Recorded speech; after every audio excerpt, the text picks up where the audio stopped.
पंचमुखी हनुमान जी का रूप केवल एक दिव्य शक्ति का ही प्रतीक नहीं है, बल्कि इसके पीछे गहरा आध्यात्मिक और तांत्रिक रहस्य छिपा हुआ है। ये रूप केवल एक बार प्रकट हुआ था और यह रूप हनुमान जी ने तब लिया था जब रावण का भाई अहिरावण, जो कि पाताल लोक का राजा था और एक तांत्रिक भी था, उसने श्री राम और लक्ष्मण का अपहरण कर बंदी बना लिया था। वह उनकी बलि देना चाहता था। तब हनुमान जी पाताल लोक पहुँचे, लेकिन अहिरावण को मारना इतना आसान नहीं था, क्योंकि उसकी मृत्यु का रहस्य 5 दीपों में था, जो 5 दीप अलग अलग दिशाओं में जल रहे थे।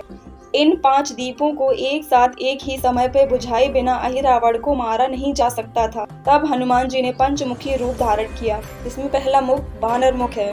पंचमुखी अवतार में हनुमान जी का पूर्व दिशा की ओर जो मुख है उसे बानर मुख कहा जाता है। माना जाता है कि बानर मुख दुश्मनों पर विजय प्रदान करता है।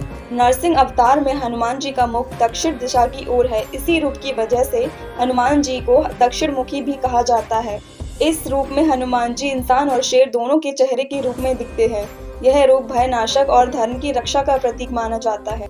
गरुड़ मुख। इस मुख में हनुमान जी का मुख पश्चिम दिशा की ओर है। मान्यताओं के अनुसार यह मुख जीवन की रुकावटों और परेशानियों को खत्म करने का काम करता है और साथ ही विष और नागों से रक्षा करता है। वराह मुख।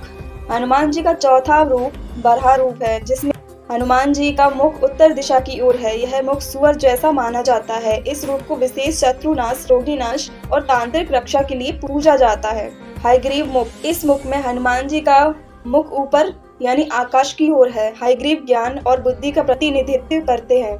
अपने भक्तों के बीच वे बुद्धि और शिक्षा के लिए जाने जाते हैं। इस मुख की पूजा करके आप आध्यात्मिक ज्ञान और शैक्षिक क्षेत्र में सफलता प्राप्त कर सकते हैं। पंचमुखी हनुमान जी का प्रत्येक मुख एक दिशा और एक तत्व को नियंत्रित करता है। इन 5 मुखों में उन्होंने 5 दीपों को एक साथ बुझाया और फिर अहिरावण का वध किया और श्री राम और लक्ष्मण को मुक्त करवाया था।